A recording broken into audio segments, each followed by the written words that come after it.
Hello, welcome to Dissident Canada.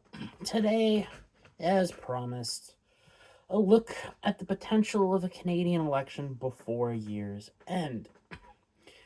I'm not entirely sure that is the correct timeline to look at, but there's been a leak that I'm going to talk about that would imply that, even though I would make the presumption with just where we are, like time wise, and how long it would take to get that to work, it would most likely be next year, if at all. Just the time really doesn't really work. Like you would have had to have an announcement. Um, like we'll have to have an announcement within like the next, say, week. Like by the end of this week, by the end of next week, really. Let me just quickly pull up here. A calendar. Mouse doesn't want to do stuff. Yeah, by the end of next week. And that's just because you don't want to really ever do an election in December. That is bad idea. Yes, because of Christmas, because of the holiday shopping season, you do not want to have that lingering over people's heads in this kind of economy and people go to the polls unless your plan is to lose. And that very may quite well be the plan, because if the Liberals call an election, it would have to be the Liberals. I'm because I don't think the Conservatives can get the numbers they need to pull it, but you would have to have like the Liberals do it, and that's gonna backfire.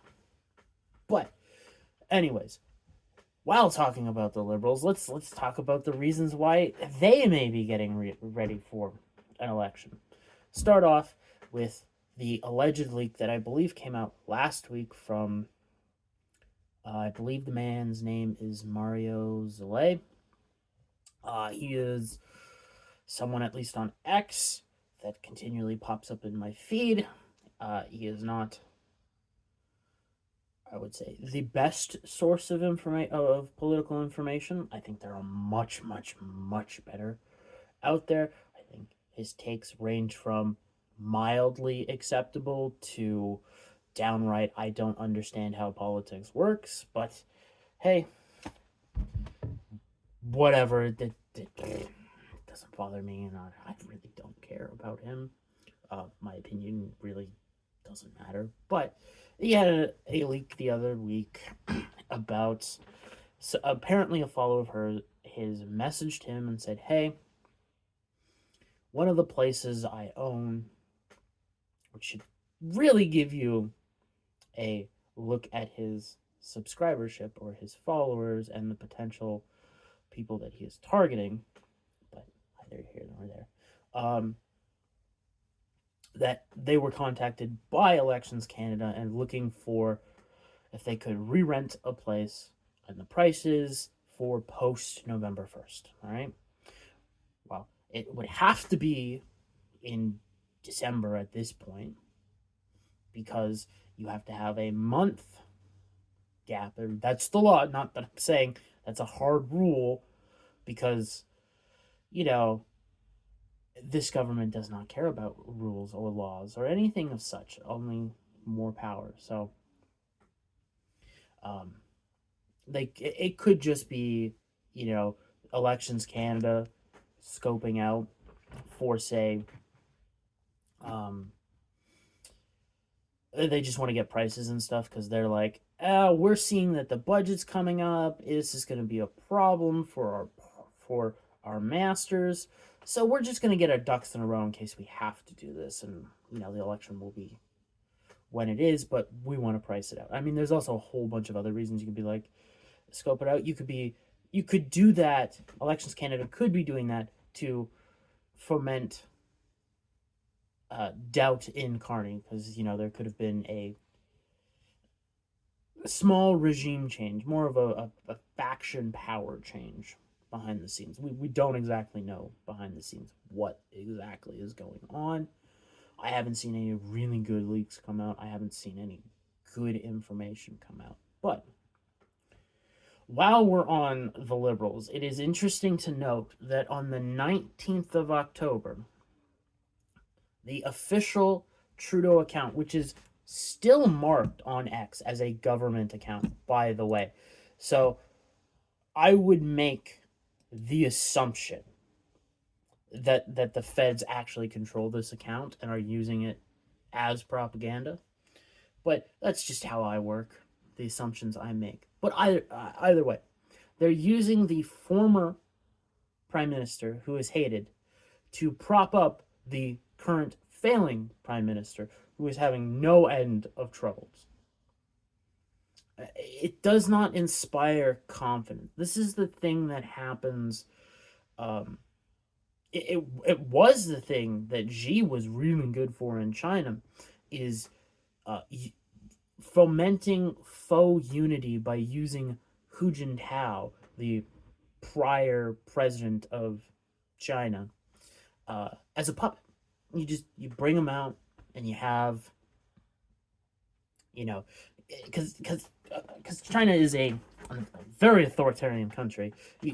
You own his life at that point. Like Xi purged the party of Hu Jintao loyalists, and Tao's life was in his hands, quite literally, and is most likely dead at this point. But you bring him out, and it foments unity and blah blah blah, and you can tag on his supporters, and it's really good evil politics.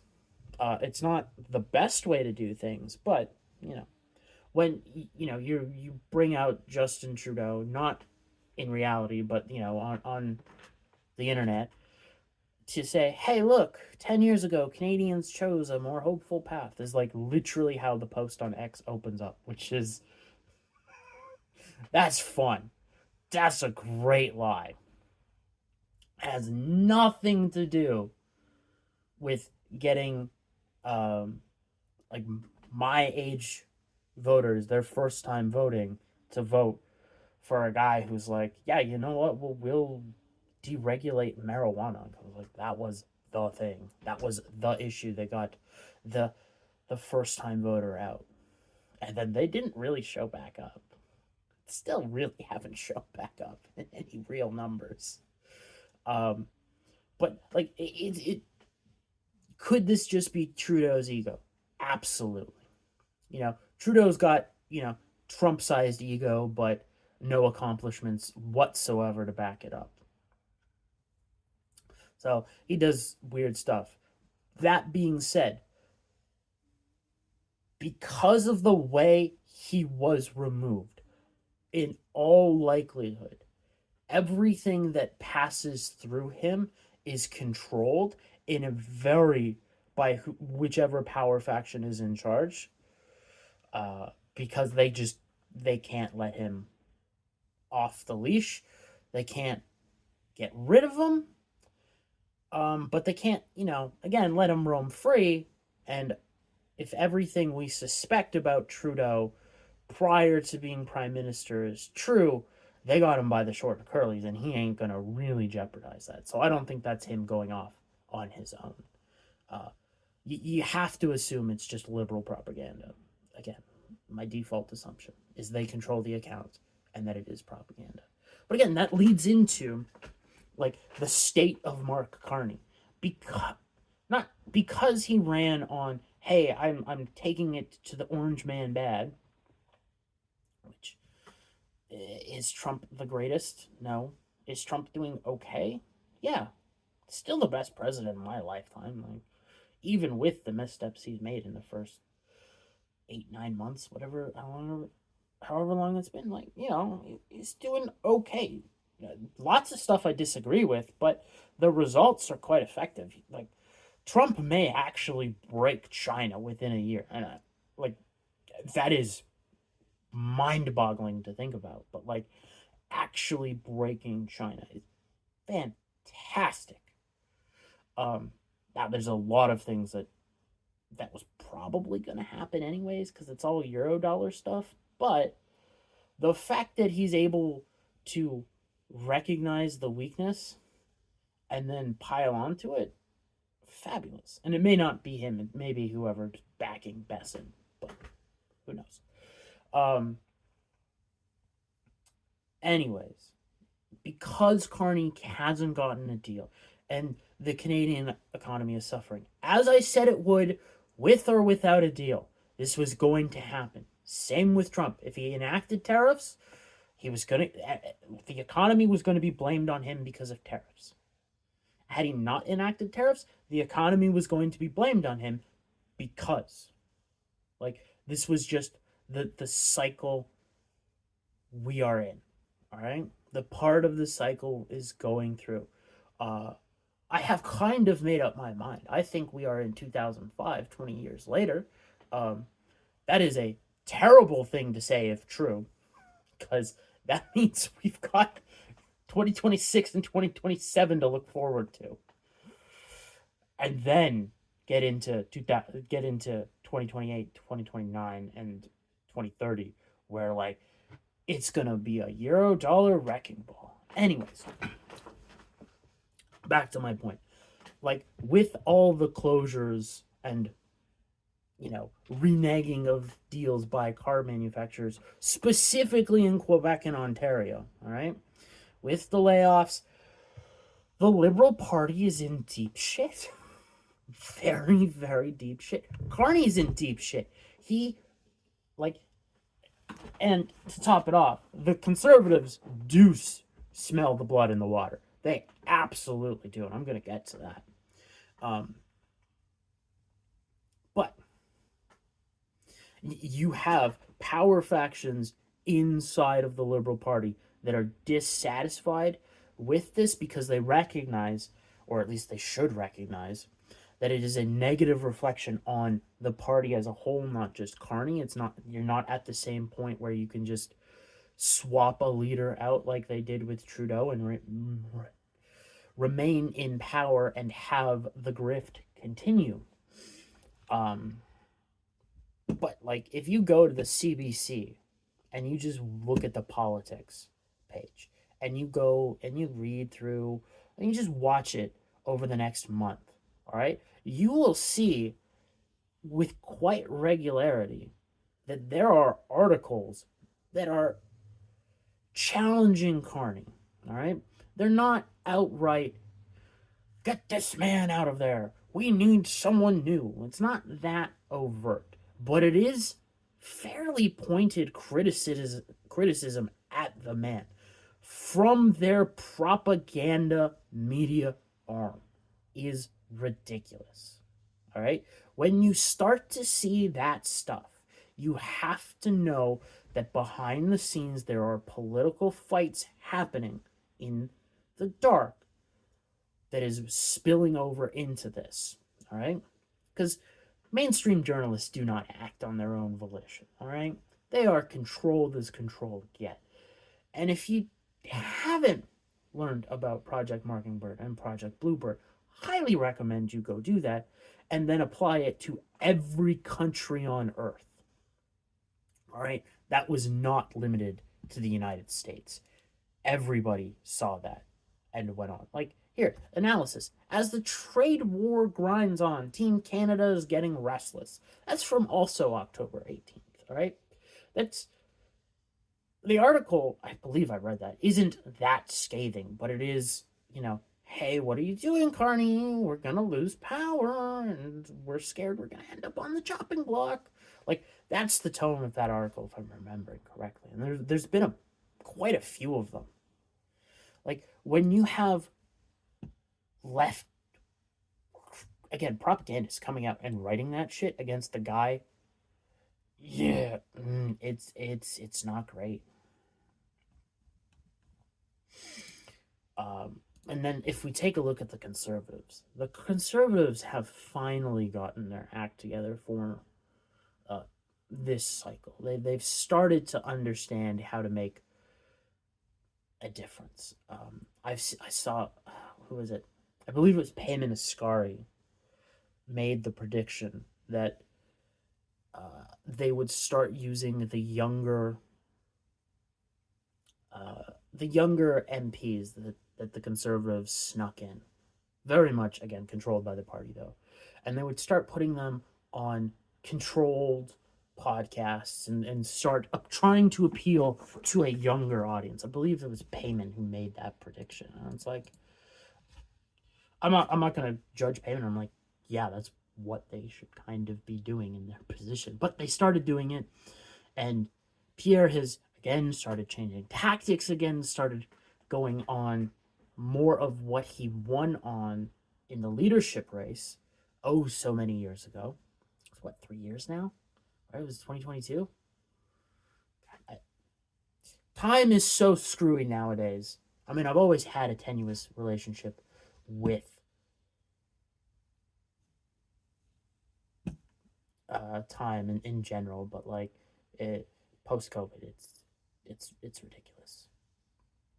Anyways, uh, you're starting to see the conservatives test out narratives, what sticks, what doesn't, and they're getting a little aggressive on things again. They are more, they are closer and closer to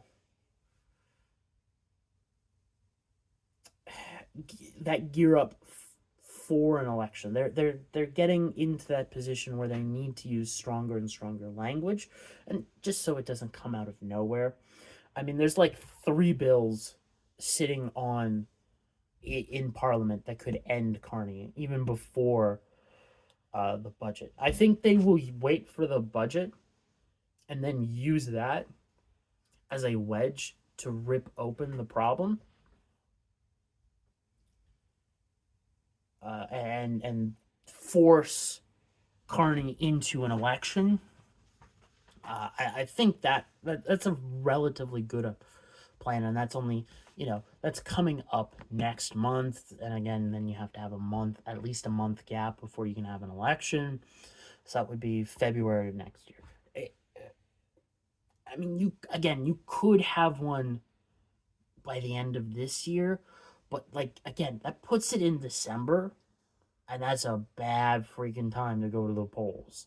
Like if you're a conservative, it's the perfect timing for you guys, because like you want the mums and dads out there to look at, say, the price of Lego and be like, what the ever living hell is going on with these politicians? What the hell are these liberals doing? Even though it's not entirely their fault. Yeah, the supply chain has been screwed since 2020. If you want prices to come down, you have to cut a deal with the Houthis, all right? You got to get Russia Ukraine solved. Um, you have to let the Chinese export deflation, even though it's going to save them partially. It's a horrible trade-off if you want to break China, but if you want to bring prices down, it's basically all you can do in the short term. Is just allow the Chinese to just dump cheap stuff. It, anyways, uh, yeah. So like again, you could have we're getting very much the same tone from both parties that we were getting a year ago when it became pretty obvious that there was going to be a snap election. Um, Not for the exact same reasons, but the same wedge issue is going to be used, that being the budget. Even though, again, the conservatives, when they get in, that budget isn't going to go down. All right? If Pierre gets in, that budget's not going down. That's going up. It's going to explode. All right? Next year's budget will probably have, if this year's is, say, around $100 billion deficit, all right? The year after that will likely be 150. It will do a 50% increase. Like, you're very much at that point in the cycle where you could see that happen, because, they're going to have to do something. All right. You're going to see. Now, I don't think Pierre and the Conservatives have the most sophisticated understanding of the economy, which is why they'll just deficit spend. Whereas Carney may have been able to mitigate it in a horrible way. Like, he's already out there talking about like infrastructure backed bonds, which is no. You don't need to collateralize the bond market. The bond market is already collateralized. You don't need to add a base layer underneath the base layer of the monetary system. Like, if you look again at the Canadian yield curve, it's not that terrible. It doesn't look that healthy because the long-term bonds are so up, but there's no massive spike. But again, there's probably going to be, like, within, say, 4 or 5 years, depending on when the crisis hits, all right? I have to change that. Now, I know in the earlier this year, I said, within 3 years, I believe. I have to shift it because I thought seriously it was going to hit faster. But you have to look like there's going to be a sovereign debt crisis. You're starting to see the cracks of it show up in Europe. Canada's going to have to go long, and it's just Canada is that much more of a risky investment than it was in, say, 2000, what was that, 11, 12, when the first European sovereign debt crisis showed up. And it wasn't really a sovereign. It is a sovereign debt crisis because bond yields spiked, but it's not a sovereign debt crisis in the sense of, hey, we couldn't sell any of the bonds, which is what people think. It's much different. Anyways, be prepared to probably have at this point, after thinking about this for the last 20 minutes and speaking about it, we'll probably have an election on the same timeline as this year, but next year. Like, it looks like it's repeating. Who knows who will win? There's stuff going for each team if you really look at it. It's just really hard for conservatives to win in this environment, in this demographic environment, if I put it correctly. But who knows?